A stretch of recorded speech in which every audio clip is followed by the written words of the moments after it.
Hello and welcome to round 2 of the Parenting Roundabout podcast. I'm Catherine Aleko and I'm here with Terri Morrow. Say hi, Terri. Hello. Usually on this podcast we talk about parenting issues, but once a week Terri and I like to get together to discuss TV, movies, books, and other entertainment topics because it's nice to talk about something other than parenting for a change. Yes, it is. So this week, for a change, we are not going to talk about The West Wing or Sports Night or Dancing with the Stars.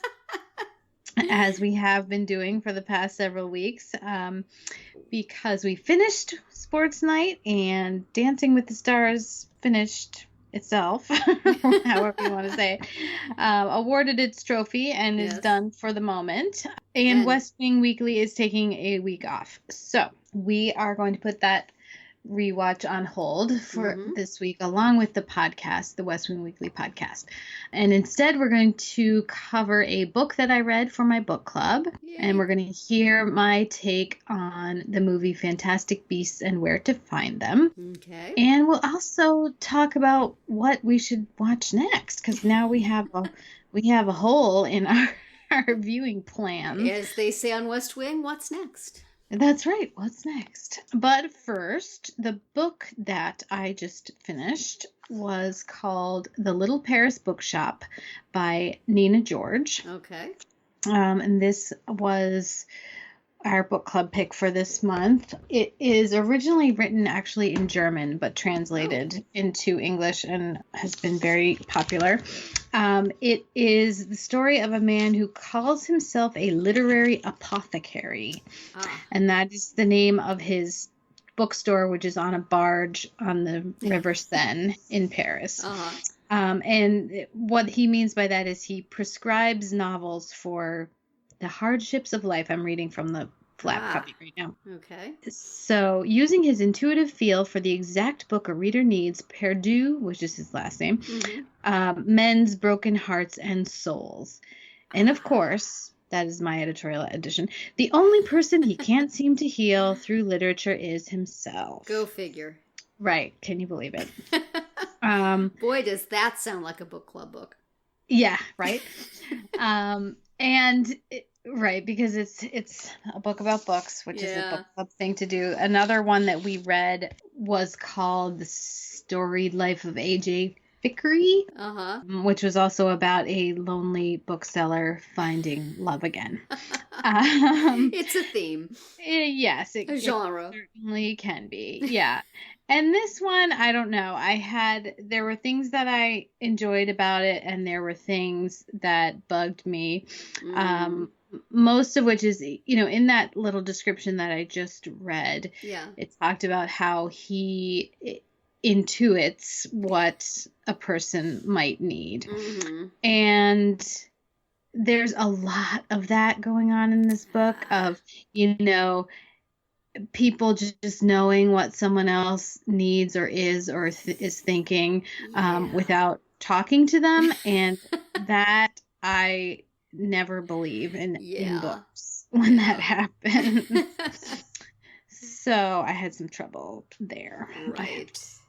Yeah. Had you read anything by this author before? No, I didn't. I haven't, and I hadn't heard of her. And, it did have some beautiful passages, and I did enjoy that it was, in a couple of ways, about sort of second chances and, getting over one thing and finding your way to the next thing. If that makes sense. Yeah. It wasn't one of those books where if you're over 40, then that's the end of you. So that would be a very unpopular book club book, I think. Yes. So I appreciated that. And it had some interesting characters. It started with him in Paris, and living in this apartment building with all these quirky neighbors. And there was rather a lot of time spent on these neighbors and who they were and how interesting they were. But then once he decides to sort of on a whim set off from his, unmoor his boat and actually go somewhere, Yeah. then there's very little about the neighbors ever again. So why did you waste so much time on them in the beginning? Yeah, that That's part kind of annoying. I didn't really get. I mean, one of the neighbors is very important, and she does come back into it, but largely the rest of them are just, like they were just there for color at the beginning, and when they were no longer useful, they were gone. Wow. So I kind of felt bad for them. Yeah. They got abandoned. Sequel. So the sequel. Yeah, maybe. So. How long was this book? It is about, I don't know, 350 pages. That's a fair amount of pages. It does have at the end both a bunch of recipes, because part of the book is he, while he's on the boat, takes on a passenger who is a good cook, and so that guy, and they specifically mention some dishes, and so then he actually makes them, or he actually provides the recipes for those. And then there is a fairly short list of books and prescriptions at the end. So for example, there is a Kafka short story called Investigations of a Dog by Franz Kafka, and it says, this is a remedy for the odd sensation of being generally misunderstood. And side effects may include pessimism and a longing to stroke a cat. So there's several books and short stories mentioned in it's sort of an appendix there for you. So this would not be a book for me. You can just tell, right? I'm already thinking, yeah. But it just what is seems... it that's to you?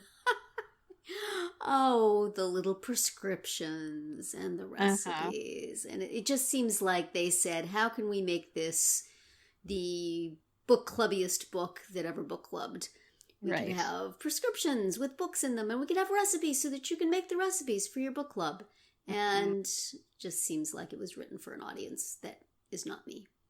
Yeah. But which was also, I think, both of our thought on the other, that one I just mentioned, the Storied Life, or Secret Life, or Storied Life, I forget, of A.J. Fikry. Yes. But that one was more entertaining, I think, because it didn't have so much of this, like, and then he just knew, blah blah blah. Like, to me, that's lazy writing. I need you to show your work a little harder. Show your work. Figure things out for real, instead of just knowing them magically.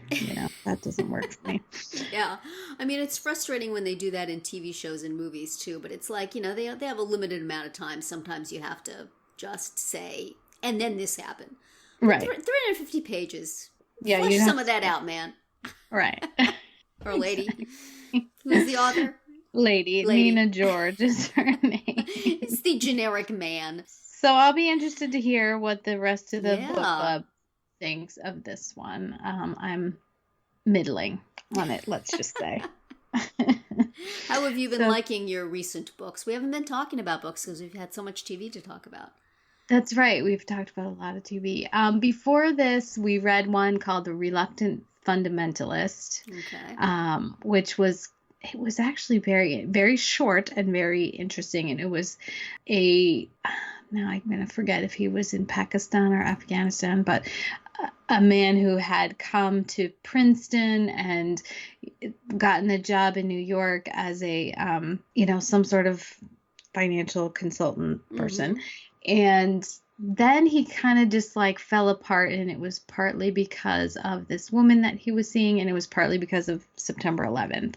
And he ends up back in Afghanistan, where he's sort of radicalized, but it's a little unclear, how much of that is just a response to, your country being under constant attack. Well, yeah. And so anyway, and it's him sort of telling the story of his life to this mysterious stranger that he meets in a restaurant. Huh. And you're wondering the whole time, is this guy some sort of CIA agent or what's the story? So, and it's all one-sided, it's all, oh, I see you are reaching for your wallet, allow me to pay. There's the other person never gets to speak. Do you find out at the end who he is? Not exactly. They leave it a little. No. So, what's interesting, and I honestly can't remember what we read before that. Yeah. It's too long ago. Who picks your books? Does each person pick a book? Yes. Whoever is hosting chooses the book. We've done it various ways. We've done, here's a set of 3. For a long time, that's how we did it. Yeah. The host would come up with 3 options, and then everyone would choose one of the 3. But lately, we've just been having the host say, here's the one I'm picking, and like it or not. Are there certain hosts you kind of dread when their turn comes up? Because that you're not going to like what they pick? No, not really. It's usually safe answer. Pretty good, and yeah. Yeah. No, it's usually pretty good, and if I don't like it, once in a great while I don't finish it. But I am one of those people who does usually not abandon a book. Do you go to book club and just lie and say you read it all, or do you admit it? No, I admit it. Because I'm never the only one. I would never be the only one. Like, there's always people there who didn't read. It's so easy now because you can look stuff up on the internet and get the whole plot and then pretend. True. But part of the fun sometimes is recapping for the person That's true. For those who weren't there. Yes. So you do I not wish to deny people that enjoyment. Yes. So that was the book. Okay. And we don't have a book for next month because we don't do one in December. We just get together for dinner and exchange books. Gifts. We do like a Yankee swap kind of thing. Oh, okay. So that's cool. Have you gotten things you liked doing that? Or lovely I bookends? have. I have, but don't ask me to tell you what any of them are right now. No, I definitely have. Yes. Well, I have been having trouble finding time to read lately, and I also, as we know, never ever get out to the movies. But I did this weekend contribute to the gigantic box office haul of Moana. I am proud to say I did something that many other millions of people also did. It makes me feel part of the popular culture, Catherine, to know that I have gone in. And I enjoyed it very much. It was spectacular looking. I enjoyed the Lin-Manuel Miranda songs, which I had already been listening to on the soundtrack. And there's quite a lot of feats of animation, particularly having to do with the water. Oh, yeah. Yes. And I also quite enjoyed Moana's hair. But we will get more into that when you have seen it too, as you now have the responsibility to do.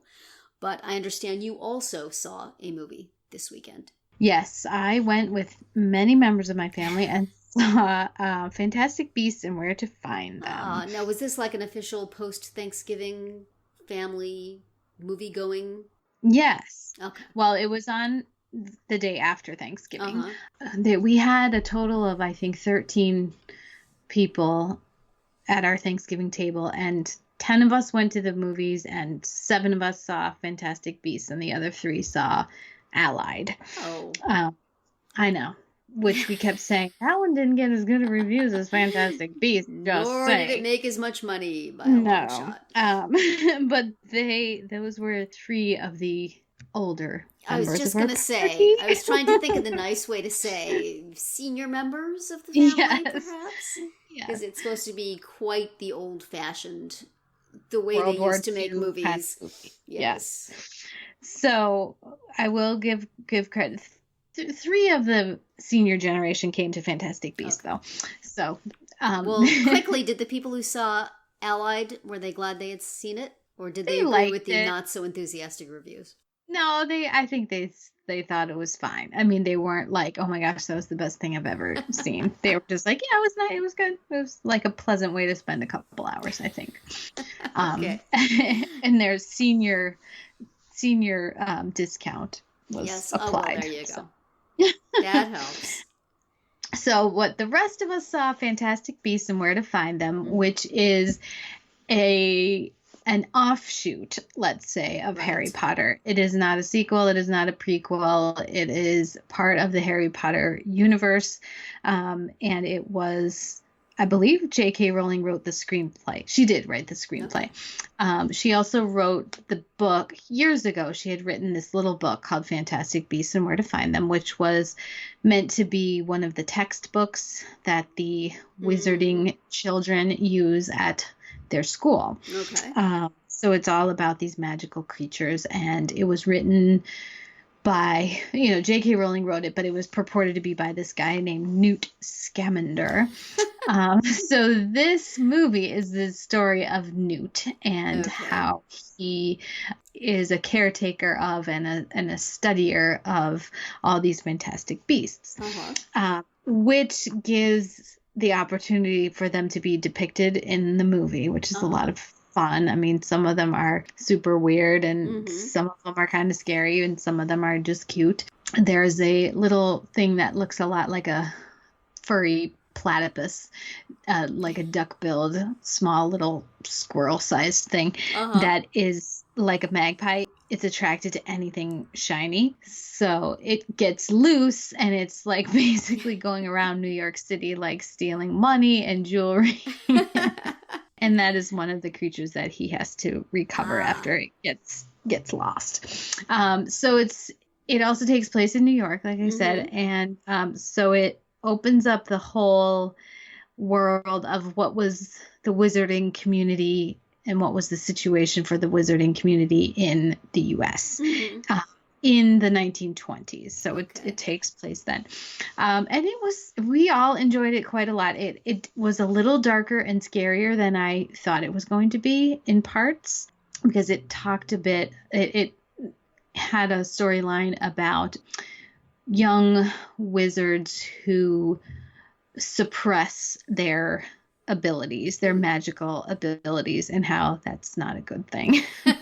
That was pretty dark and creepy because there was this whole plot line of a group called the Second Salemers. So basically they were against witches, and they were this sort of led by this nasty cult leader like woman who would adopt children and beat them and send them out to spread her gospel. So that was a little darker than I was expecting. But overall, it was really a lot of fun to see a whole new world that was associated with Harry Potter. Cool. And my son, who has been getting quite into Harry Potter lately, really wanted to see it, and he liked it quite a bit. And nice. Yeah, so we had a good time. That sounds fun. Yeah. Eddie Redmayne was in it. He was the lead guy, and he was quite good.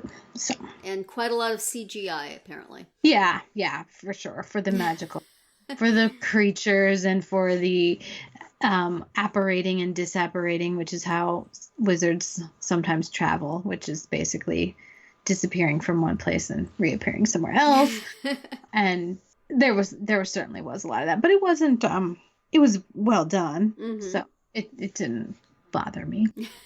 But it was all like a very gray color palette. It was not at all bright and sunny in any way. So now, was there a book of this that then the movie is based on the book, or is there a companion book that will come out now? Well, there is a book that is just the so-called textbook by this Newt Scamander that J.K. Rowling had written years ago as a charitable project. That didn't tell the story of Newt. It just told the person Newt. It told all about the different creatures. So this was a brand new story that she dreamed up as a sort of backstory for this particular character. Okay. And apparently there are going to be 4 sequels. I'll bet there are. Which really just sounds like a money grab to me. It So does. Is it just going to be 4 more sequels full of beasts, or are they going to branch out and it'll be fantastic flora? yeah, Flora. I don't know. That's a good question. I mean, at the end of this, there was a little twist in terms of the villain not being who you thought he was, and the love interest of Newt remaining in New York while he went back to London. So unclear whether the sequels are going to focus on that villain and what happens to him, or some more adventures with Newt, or what. So we will have to wait and see. Yes. I don't think any titles have been released or anything. Well, you can tell us all about them down the road, because I will not be watching them at all. I have to say, without giving away too much about Moana, I appreciated the fact that there was less darkness and peril and evil stuff than I had expected. It was nice. Was very pleasant and enjoyable. And I didn't feel the need to, embarrass myself in front of small children by hiding my eyes. Or crying uncontrollably.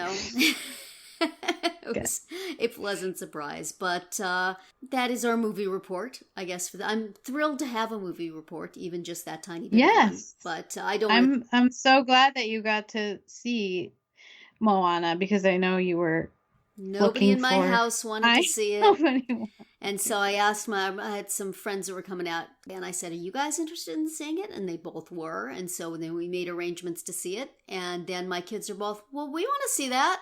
So I think it's not so much that they wanted to see the movie as they wanted to hang with their aunt and uncle. It's like, well, so did they end up going? No, I said, too late.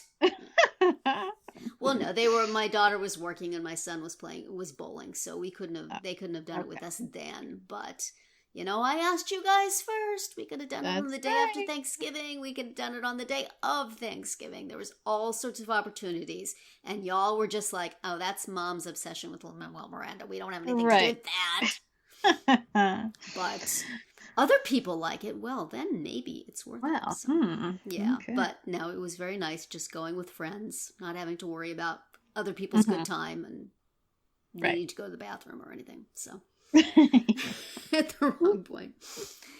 Right. My 2 observations of going to the movies for the first time in a really long time is every time I go, that's right, it's expensive to go to the movies now. Yeah. And also, oh my goodness, were there a lot of previews. We got into the theater late, and then we watched like 3 or 4 previews, and I kept going, this is probably the last one, because if it's not the last one, I'll run to the bathroom, but it's probably the last one, and then another one would come on, and another one would come on. So I finally decided, you know what, I will make the noble sacrifice for all my fellow patrons. If I go to the bathroom, the movie's going to start, and everybody will be happy. So I did. I came back. There were still a few more previews. So you didn't miss. They were loading up on that one. Okay, we have an audience full of people waiting for Moana. Let's give them an hour and a half of previews. So, but I think kids' movies, they do that. They do. Oh my gosh. Did they have a preview for the Smurf movie? No, not for Fantastic Beasts. Your lucky stars. That was awful. I will. Yes. No, we had a preview for... we had one for the movie Lion, and that's now the one I would like to see. No, we did not have that one, although it may have been before we came into the theater or while I was in the bathroom. It's possible that it went by. I doubt it, though, because like we had every possible preview. Yeah, yours, I bet you it wasn't, because this was not a kid's movie. Oh, okay. So. All right. Yeah. So, speaking of what's coming up, what is coming up on our TV watching plan? Yes. Because we finished sports night. Mm-hmm. We are still watching The West Wing, but we would like to add another one back into our rotation. Yes. I'm thinking it should be another sitcom. Yes. Because I don't know that we want to do a drama 2-hour-long ones, alongside yeah. West Wing. Because I was going to say, if you want to be a Sorkin completist, we could watch Studio 60, which is two seasons worth of critically lambasted banter. I liked it, though. I'm in a minority. Although I do agree that it's problematic in many ways. But I ain't going to watch The Newsroom, so we're never going to be completists. But that was 2 seasons, but that's hour-long. And then I was thinking you could do something really off the wall and I could make you watch John from Cincinnati. But those are also hour-long. So, I don't know, sitcoms.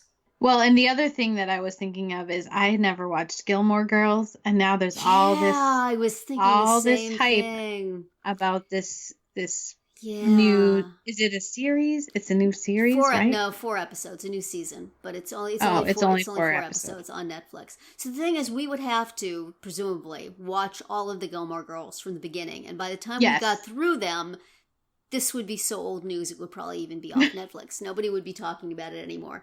Right. Or else we'd just watch the new ones and then just try to guess what everything has to But that would only sure about that would only be 4. Well, is there a sitcom you always wish that you had watched? Well, I'm trying to think of if there is one, and I'm not. I mean, I enjoyed Cougar Town a whole lot, but we'd have to skip the first season of it when it was about Courtney Cox dating young guys. It just stopped being about that at some point. And just that's one I've never seen. Wackiness. That was fun. Watch. We'll have to see if that's someplace, if it's on Netflix or it might still be on the TBS site. I don't have DVDs of that. What other I'm looking at Netflix right now. Well, Unbreakable Kimmy Schmidt, there's a second season that I haven't seen. I have not watched that either. And that's fun. That's a possibility. I never watched How I Met Your Mother. I dipped in from time to time and generally enjoyed that. I have just read so much critical upset about like the last several seasons that but that's a possibility. But there's like 7 seasons of that? I will tell you because I am looking at Netflix right now. 9 seasons. That's a lot. That's too many. That would take us a while. Right now. We could find out what the most critically acclaimed single season of it was and just watch that. I don't think you need all that much context. The other thing I was thinking is we could go really old school and watch an old sitcom. Something like, I know Barney Miller is on an app somewhere. I can't remember the name of the app, but they have old TV shows on it.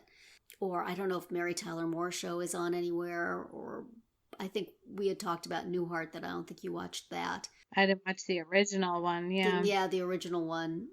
But when I watch those now, well, you know what, I think they were just talking about it on Extra Hot Great, that Barney Miller holds up pretty well. Some of the other ones, the pace is just so different from what we're used to now that it doesn't seem as funny as it was. Right. I'm looking at options on Netflix in terms of things. I never watched Freaks and Geeks. That's another one that was pretty short. Was that just one season? I think it's very short. I shall tell you. But those are that's an hour long. Oh, it's 1 season. Yeah. Another one is My So-Called Life, to watch that again. Have not watched. I didn't watch that. You didn't watch that? No. I watch it again, though. I'm going to relate to the mother more than the daughter. Yes. I think I did the first time around, too, to some degree. But that is a very sweet show. That might be fun to watch. But again, all these are hour-longs. Hour-long, yeah. I'm looking at what they have on Netflix. 30 Rock, I just did I watched that whole thing. And what else is on here? New Girl. I'm that into that. They do have My Crazy Ex-Girlfriend on here, which is, in progress right now.